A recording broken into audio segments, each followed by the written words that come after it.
সবার সামনে সুইটির মুখোশ খুলে দিয়ে সুইটিকে পুলিশের হাতে তুলে দিল পর্ণা। হ্যাঁ বন্ধুরা, এমনটাই দেখা যাবে, তাই সম্পূর্ণ জানতে ভিডিওটিতে লাইক দিয়ে চ্যানেলটি সাবস্ক্রাইব করে দেখতে থাকুন। গল্পের শুরুতেই দেখা যাবে সুইটি পর্ণাদেরকে বাঁচিয়ে সুইটিদের বাসায় নিয়ে আসে। তারপরেই সবাই মিলে সুইটির প্রশংসা করতে থাকে। তখন সুইটি অবাক হয়ে চয়নের দিকে তাকিয়ে তাকিয়ে মনে মনে বলতে থাকে, আমার নামও সুইটি, আমাকে কি পছন্দ না করে থাকা যায়? তখনই রুচিরা এই ব্যাপারটা দেখে অবাক হয়ে তাকিয়ে থাকে আর পর্ণাকে বলতে থাকে, পর্ণা দেখো কেমন ডেপ ডেপ করে চয়নের দিকে তাকিয়ে আছে, ইচ্ছে করছে না একটা ঠাসিয়ে চড় মারি। তখন পর্ণা বলে, আচ্ছা ঠিক আছে, তুই মাথাটা ঠান্ডা করো তুমি। তারপরে সুইটির বাবা বলতে থাকে, হ্যাঁ রে সুইটি মা, ওদেরকে এখানে দাঁড়া করে রাখবি? নে ভিতরে নিয়ে যা, ভিতরে নিয়ে যা। তারপরে সুইটি ওদেরকে ভিতরে নিয়ে যায়, গিয়ে বলতে থাকে, বাবু আমরা তো গরিব, তাই এই ঘরেই না আপনাদেরকে ঠাসাঠাসি করে থাকতে হবে। তখন পর্ণা বলতে থাকে, না না কোনো সমস্যা হবে না, কোনো সমস্যা হবে না, এখানে আমরা থেকে যেতে পারবো। তারপরে সুইটি বলতে থাকে, আচ্ছা ঠিক আছে, কোনো কিছু দরকার পড়লে কিন্তু আমাদের বলবেন। ঠিক তখনই সুইটিকে বলতে থাকে, আচ্ছা ঠিক আছে। তারপরেই সুইটি বলতে থাকে, মা আপনার মতো একজন মাই কিন্তু আমি চেয়েছিলাম। তখনই পর্ণা বলতে থাকে, তুমি আমাকে মা বলে ডাকলে? তখন সুইটি বলে, হ্যাঁ আমার মা নেই তো, তাই আপনাকে আমি মা বলেই ডাকবো, মম। তখনই পর্ণা মনে মনে বলতে থাকে, আর ওর সাথে বেশি ইংরেজি করা যাবে না, তাহলে ইংরেজি বললে আমার নিজের ইংরেজি আমি ভুলে যাব। তারপরে দেখা যাবে সুইটিকে বের করে দিয়ে পর্ণা বলতে থাকে, দেখেছো ওরা এখন না উঠে পড়ে লেগেছে, কতক্ষণে চয়নের গলায় সুইটের মালাটা ধরিয়ে দেবে। তখনই রুচিরা চয়নকে মারতে থাকে। তখন চয়ন বলে, কি ব্যাপার রুচিরা, তুমি আবার মারতেও পারো নাকি? তখন রুচিরা বলে, মারবো না, তোমার কি দরকার ছিল সুইটিকে এগিয়ে গিয়ে এসব কথা বলার?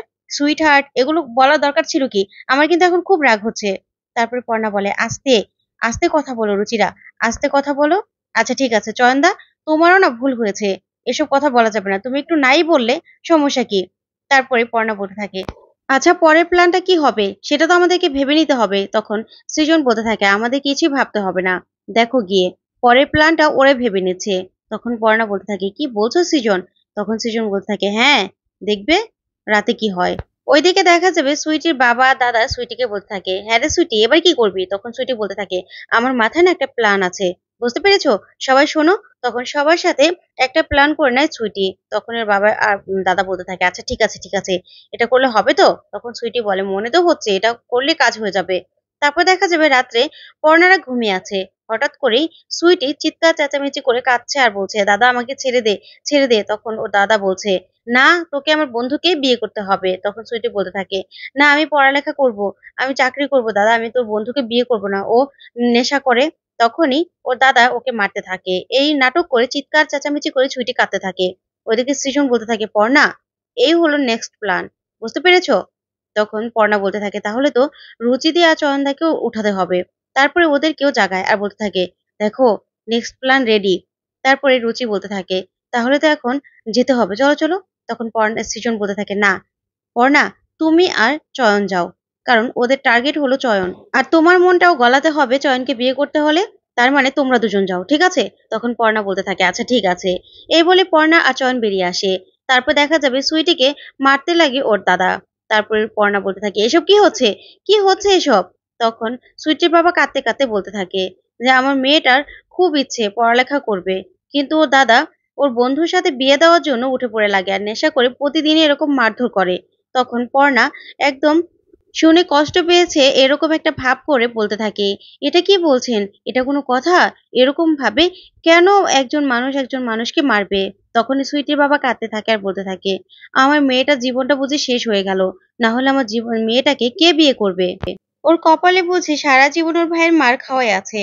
তখনই পর্ণা বলতে থাকে, না আমার সন বিয়ে করবে আপনার মেয়েকে। তখন এই কথা শুনে সুইটি আর সুইটির বাবা বলতে থাকে, সত্যি বলছেন ম্যাম সাহেব? তখনই পর্ণা বলতে থাকে, হ্যাঁ। তারপরেই চয়ন মায়ের কথা শুনে রাজি হওয়ার একটা নাটক করে। তারপরে ওরা ভিতরে চলে যায়। এদিকে সুইটি আর সুইটির বাবা তো মহা খুশি, সবাইকে ডাকতে চলে যায়। তারপরে দেখা যাবে সৃজনরা বসে বুদ্ধি করতে থাকে আর সৃজন পর্ণাকে বলতে থাকে, পর্ণা দুম করে এভাবে রাজি হয়ে গেলে, একটু তো দেরি করা উচিত ছিল। তখন পর্ণা বলে, না না সৃজন, আমি রাজি হয়ে গেছি এই জন্য যে ওরা যেন আর কোনো প্ল্যান করতে বসতে না পারে, কারণ আমি চাই যে এই প্ল্যানটা যখন সকালবেলা দেখবে যে ভেস্তে গেছে, তখন কিন্তু সুইটি তোমার সাথে যেটা করেছিল না সেটাই করার চেষ্টা করবে, তাহলে তখনই ওকে হাতে নাতে ধরতে হবে। তখন সৃজন বলতে থাকে, ঠিক আছে, তাহলে সেটাই হোক। তারপরে দেখা যাবে সকাল সকাল সুইটিরা পুরোহিত নিয়ে হাজির হয়ে যায়। আর পুরোহিতকে বলতে থাকে, বলবেন আজকে রাত্রেই শুভ লগ্ন আছে, ঠিক আছে? এই বলে পুরোহিতকে রাজি করিয়ে যখনই সুইটি ওদেরকে ডাকতে যাবে তখনই সৃজন, রুচিরা আর পর্ণা ওরা নাটক শুরু করে দেয়। রুচিরা সুইটির সাথে হ্যারির বিয়েটাই কিছুতেই মেনে নিতে পারে না। তখন এই নিয়ে চিৎকার চেঁচামেচি করতে থাকে, ঝগড়া করতে থাকে। এই বলেই যে, তুমি বিয়ে করতে পারবে না, তাহলে আমি কোর্টে যাব। তখন এই সুইটি এই সব কথাগুলো শুনতে থাকে। আর এদিকে পর্ণা ওদের থামানোর নাটক করতে থাকে। তারপর দেখা যাবে সৃজন বলতে থাকে, তোমরা বলতে থাকো, আমি শুনছি সুইটিরা কি বলছে। এই বলেই সৃজন কান পাতে থাকে। আর ওইদিকে সুইটি বলতে থাকে, ওদের মধ্যে ঝামেলা হচ্ছে তো বাবা। তখন সুইটি বাবা বলতে থাকে, এই ডায়না ম্যাডাম না একটু অনেক কড়া। একে সরিয়ে বিয়ে দেওয়াটা খুব কঠিন। তারপরে দেখা যাবে সৃজন হঠাৎ করে দরজাটা খুলে দিলেই সবাই মিলে ঘরের মধ্যে গিয়ে পড়ে যায় সুইটিরা। তারপরে সুইটিকে পর্ণা বলতে থাকে, সরি, আমার ছেলে বিয়ে করতে পারবে না, তাহলে খুব সমস্যা হয়ে যাবে। এই কথা শুনে সুইটি আর সুইটির বাবা চমকে যায়। তারপরে দেখা যাবে সৃজন সুইটিদের বলতে থাকে, আমি আপনাদেরকে বুঝিয়ে বলছি কেন বিয়ে করতে পারবে না। এ বলে ওদেরকে বাহিরে নিয়ে গেলেই পর্ণা বলতে থাকে, রুচিরাদি এখনই আমাদের বেরিয়ে যাওয়ার নাটক করতে হবে, তাহলে দেখবে ওরা আমাদেরকে ঠিকই আটকাবে, যেতে দেবে না। তারপরে ওরা বলতে থাকে, চলো, এখনই চলো, এখান থেকে আমাদেরকে এখনই চলে যেতে হবে।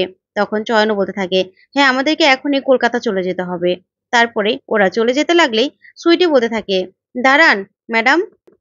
তখন পর্ণা রুচিরাকে বলতে থাকে, দেখেছো আটকেছে। তারপরেই সুইটি বলতে থাকে, ম্যাডাম আপনারা তো চলে যাবেন ঠিক আছে, কিন্তু গাড়ি তো এখনো ঠিক হয়নি। তারপরে সৃজন বলতে থাকে, আপনারাই তো বলেছিলেন যে আজকে সকালের মধ্যে গাড়ি চলে আসবে। তখন সুইটি বলে, সকালে তো গ্যারেজ খুলেছে, কিন্তু ঠিক হতে হতে তো বিকেল হয়ে যাবে। তখন আপনারা বিকালের দিকে না হয় চলে যাবেন। আমি আপনাদের জন্য রান্না করছি, আপনারা আমার এখানে খাবেন, ঠিক আছে? খেয়ে দিয়ে তখন যাবেন। তখনই সৃজনের সুইটির আগের বারের কথাগুলো মনে পড়ে যায় আর বলতে থাকে, পর্ণা এটাই হলো সুইটির প্ল্যান, বুঝতে পেরেছো? তখন পর্ণা বলতে থাকে, আচ্ছা ঠিক আছে, আমরা না হয় বৈকালেই যাব।